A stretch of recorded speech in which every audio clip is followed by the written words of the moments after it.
presión negativa, ¡pac!, se produce una burbuja. Y se produce una burbuja de radio R.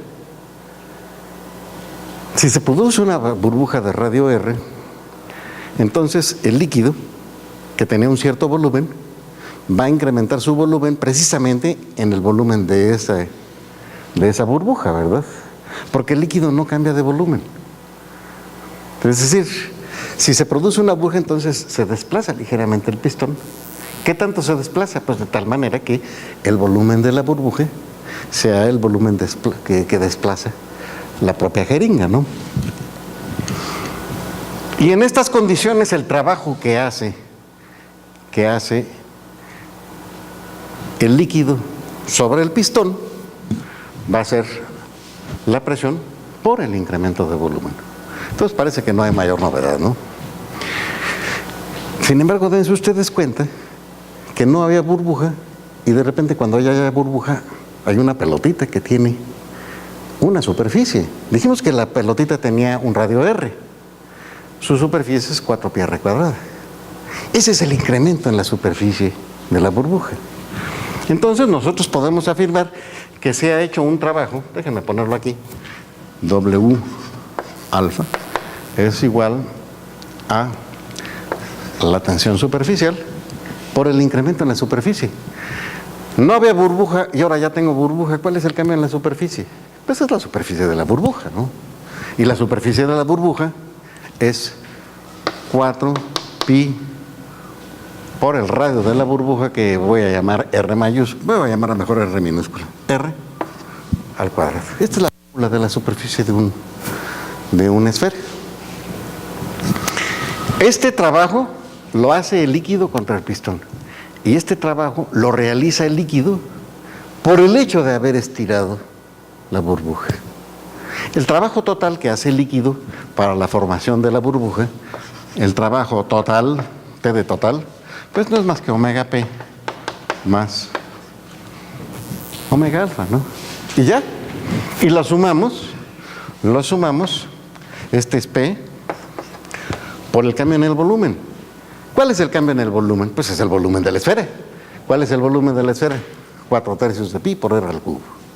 Entonces, por 4/3 de pi por R al cubo, más el trabajo de la tensión superficial, que es 4pi alfa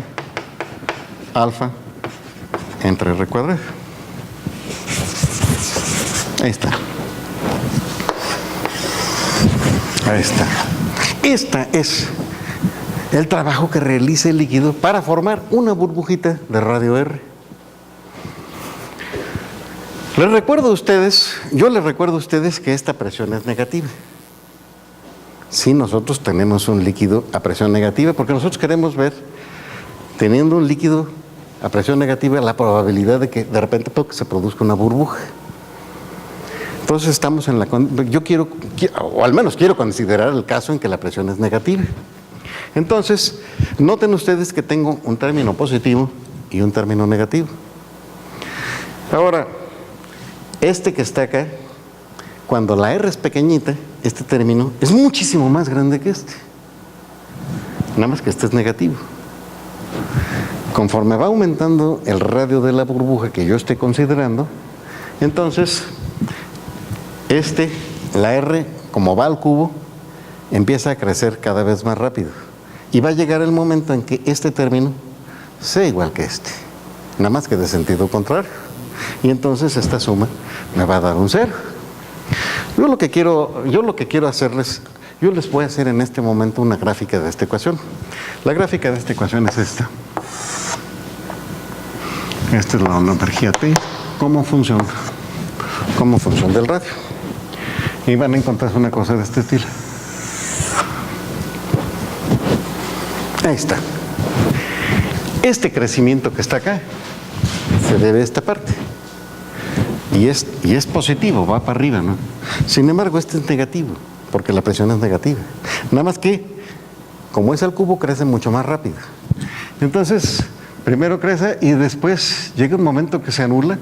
Y si los radios son muy grandes, pues esto se va a menos infinito, ¿no?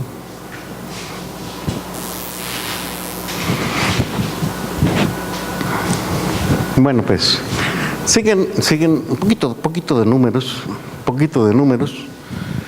pero la idea es la siguiente, ¿no? La idea es la siguiente: si yo quiero formar una burbuja, entonces de alguna manera necesito realizar un acopio de energía de este tamaño. Es decir, en alguna parte del fluido, acuérdense que el líquido pues, es un sistema térmico. Sistema térmico significa que hay agitación térmica totalmente desordenada. La energía no está repartida igual. Es más o menos igual en todos lados, pero por todos lados hay fluctuaciones. Acuérdense de los gases, ¿no? Los gases tienen partículas que vuelan y hay algunas partículas que van despacito, otras a un cierto promedio, y hay unas cuantas partículas que viajan a velocidades muy elevadas, ¿no? Y esto está regido por la distribución de temperaturas, ¿no? Entonces, a mí me hace falta, para la formación de una burbuja, a mí me hace falta que se produzca una fluctuación de energía en el líquido tan grande como esa, ¿no? Si se produce una fluctuación de ese estilo, si yo alcanzo a llevar esta barrera, ya colocado de este lado, todo es bajada. La burbuja crece y en lugar de inyectar la energía solita la acepta, ¿no? Es solamente el comienzo. La creación de la burbuja lo que requiere de energía, ¿no? Pero una vez llegada a este radio que corresponde con ese máximo, si llega a ese radio, entonces ya se formó la burbuja, se produce una inmensa y aquello se expande. Bueno, entonces lo que sigue es, voy a determinar cuánto vale esta distancia. Cuando yo sepa cuánto es esta distancia, voy a determinar esta otra. Cuando yo conozca esa otra, pues voy a aplicar un criterio para decir que pues esa va a ser la formación de las burbujas. Lo que sigue, les repito, es numérico, no es cosa del otro mundo, ¿no? Miren, este que está acá es el máximo. ¿Cómo se encuentran los máximos? Para todo aquel que haya llevado un curso súper elemental de cálculo, pues se deriva y es igual a cero, ¿no? Pues vamos a derivarlo e igualarlo a cero, ¿no? Antes de derivarlo, vamos a simplificar la expresión para que sea más fácil el trabajo. Aquí había un 3. Esto es igual, vean ustedes que tengo aquí un 4pi que está acá, pues lo puedo factorizar, ¿no? Entonces tengo 4pi que multiplica a PR cúbica sobre 3, PR cúbica sobre 3, y ya, ¿verdad? Más alfa R cuadrada. Ya estuvo. Entonces procedemos a derivar para igualar a cero y encontrar el máximo, ¿no? El pizarrón es pequeñito, ¿verdad? Entonces hay que borrar algo, ¿verdad? Borremos algo de pizarrón. Voy a tratar de no borrar mucho, ¿no? Esta es una función y 4pi es una constante. La derivada de una constante por una función es la constante por la derivada de la función. Entonces la derivada va a ser 4pi por la derivada de una suma. Pero la derivada de PR cúbica entre 3, como estoy derivando del respecto de R, me va a quedar 3R cuadrada, ¿no? Los 3 se cancelan y entonces me voy a tener que dar con P por R cuadrada. Entonces, P por R cuadrada más, y aquí me da un 2 alfa R, ¿verdad? 2 alfa R. Eso es la derivada. Vamos a simplificarla. Ven ustedes que aquí puedo yo sacar una R, ¿no? Entonces se convierte en 4pi R que multiplica a PR más 2 alfa. Y quiero que esto sea igual a 0. ¿Para qué? Pues para encontrar el extremo, ¿no? Para que este producto sea 0, requiero que o 4 sea 0, o pi sea 0, o R sea 0, o todo esto sea 0. Pero 4 no es 0, pi no es 0, y quiero suponer que el radio no es 0. Una burbuja de radio nulo no es burbuja, ¿verdad? Entonces a mí me hace falta que este número que está contenido entre paréntesis se anule. Dicho de otra manera, requiero que PR más 2 alfa sea igual a 0, y esto significa Y esto significa que R es igual a menos 2 alfa entre P. Y van a decir que creo que espanto. Ya nos quedó un radio negativo. No, no es negativo. Acuérdense que la presión es negativa. Entonces, al ponerle la presión allí, queda menos 2 alfa entre un número negativo y ya queda un número positivo. Este radio vale entonces menos 2 alfa entre P. Es el radio. Ese es el radio crítico. Si se alcanza a formar una burbuja de ese radio, Dios mío, cuídense, porque esa crece indefinidamente y se llena todo. Si se produce una burbuja más chiquita, ¡pac!, se vuelve a colapsar. La fluctuación energética precisamente produce la burbuja, pero se vuelve a colapsar. En cambio, si se forma una de R o más, esa ya no regresa, se va. Bueno, entonces, esto es igual a 4pi, que multiplica a P tercios por R cúbica, pero la R cúbica va a ser 8 alfa cúbica entre P cúbica. ¿Sí estamos de acuerdo?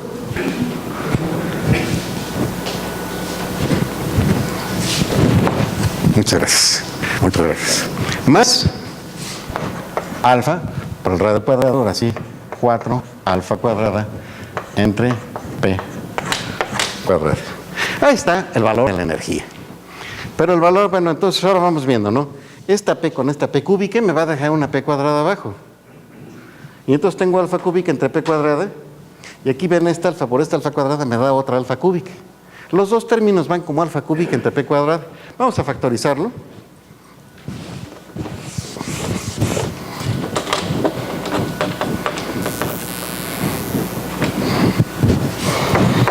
Entonces tengo 4pi. Y luego, acuérdense, voy a sacar alfa cúbica entre P cuadrada. Por alfa cúbica entre P cuadrada. ¿Qué es lo que me quedó? Esta con esta se canceló, pero aquí me va a quedar un signo menos. Un signo menos. Y luego aquí tengo 8 tercios, ¿verdad? 8 tercios. Más alfa cúbica entre P cuadrada por 4. Pues ahora sí ya estuvo, ¿no? 4 menos 8 tercios. 4 de hecho es 12 tercios, ¿verdad? Y 12 tercios menos 8 tercios da 4 tercios. Si hago entonces esta operación, voy a obtener 16 pi alfa cúbica entre 3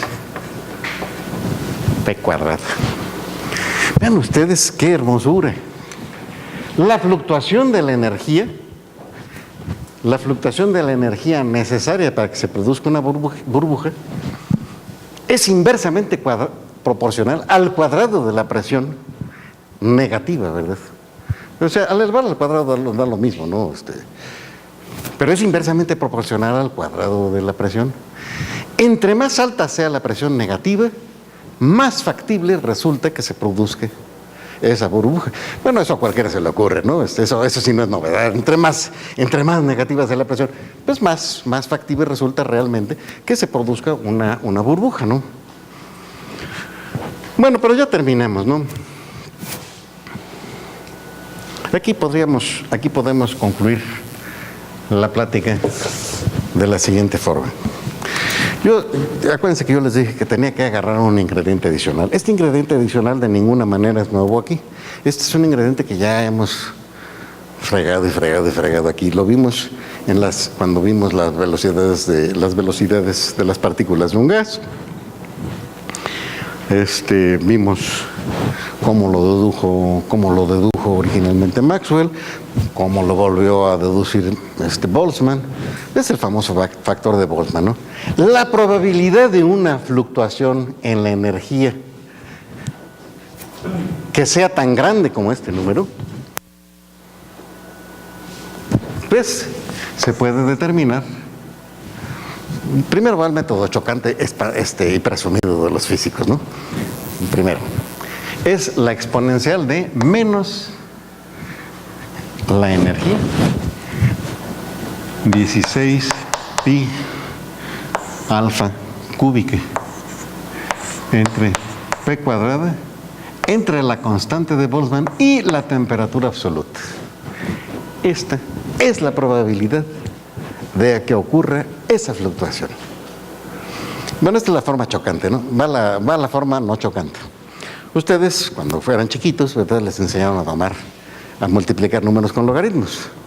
Entonces, lo que había que hacer era tomar los logaritmos, sumar los logaritmos. Ya que tenían la suma de los logaritmos, era necesario pasar al antilogaritmo. Bueno, aquí lo que tienen que hacer es calcular el antilogaritmo de ese número. Y eso les da a ustedes la probabilidad.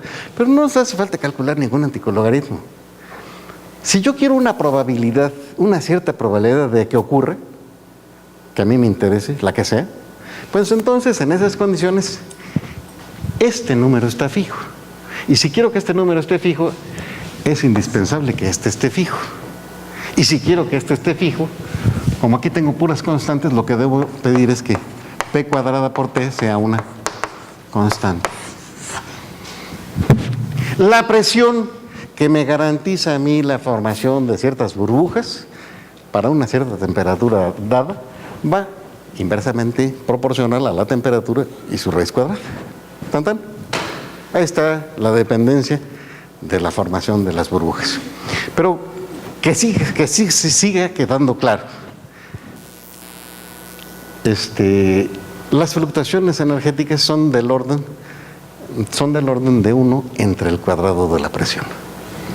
Por eso, cuando las presiones negativas son pequeñitas, si las presiones negativas son pequeñitas, entonces este número es grande y entonces este es astronómicamente infinitesimal.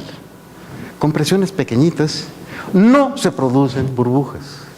Es decir, si ustedes ¿te acuerdan que tenemos aquí el dibujo? Lo voy a reproducir acá. Lo voy a reproducir acá. Si ustedes están acá, ustedes pueden, para las presiones pequeñitas, venirse por acá. No existe posibilidad de que se produzca una burbuja. En la medida en que ustedes empiezan a llegar a valores grandes de la presión, entonces en ese momento estas fluctuaciones de la energía se vuelven probables y entonces ¡pac!, se produce una burbujota y se evapora el líquido y desaparece la presión negativa. Bueno, tan, ya se acabó. Ya se acabó, se me pasé 10 minutos, pero bueno, ¿qué le vamos a hacer?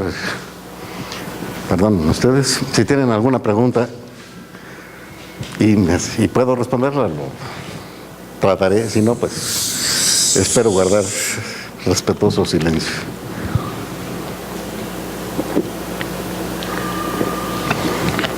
Bien, la diferencia en las presiones negativas alcanzadas en los 3 estudios que encontró usted era cada vez más seguro o ahora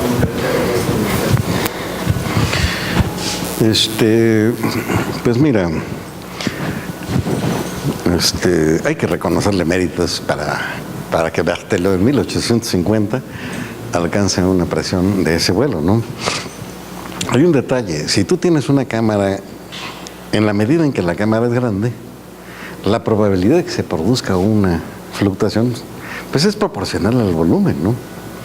Entonces una posibilidad es desde luego qué tan limpia está el agua, qué tan en ausencia de accidentes de superficie raros, en donde se hubiera podido quedar atrapada una burbuja de aire. Porque los experimentos que luego se hicieron sobre las otras eran sobre muestras que efectivamente tenían un volumen más pequeño. Pero 50 atmósferas es una presión a la que yo no someteré ningún olla express, ¿no? No aguanta, ¿no? Una olla express no debe aguantar 5. No aguanta 5 un olla express. Las llantas del coche no sé si aguantan 5, ¿no? Con 2 ya se ponen como si les hubieran dado toda la Viagra de la vida, ¿no? Sí,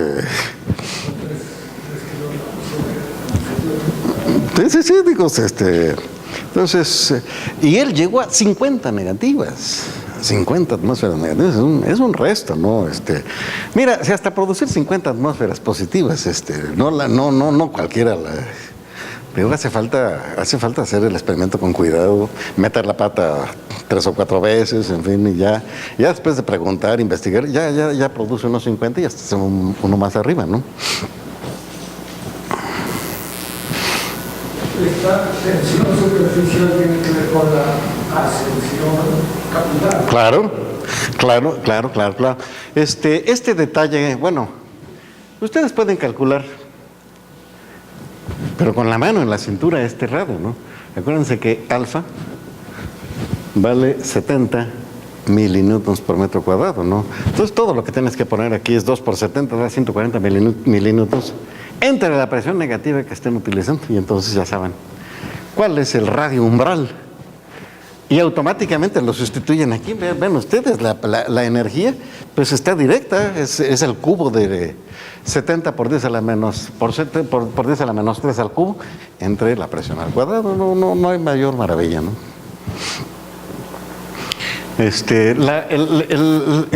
El artículo que yo les señalé tiene más información, ¿no? Más preciso, va más lejos, le mete más información por todos lados, la ecuación se engorda, en fin. Pero así es la naturaleza, ¿no? Apenas la empieza uno a rascar, se complica todo, ¿no? Por la cosa de que la ascensión capital les da mucho problema a los arquitectos e ingenieros. ¿Sí? Cuando el agua empieza a subir por los muros. Sí, pero esa capacidad, por ejemplo, es quinta y una bendición en los árboles, ¿no? Porque gracias a eso les va la sabe para arriba, ¿no? Si no se quedaría seco, si no se quedaría sin nada, ¿no?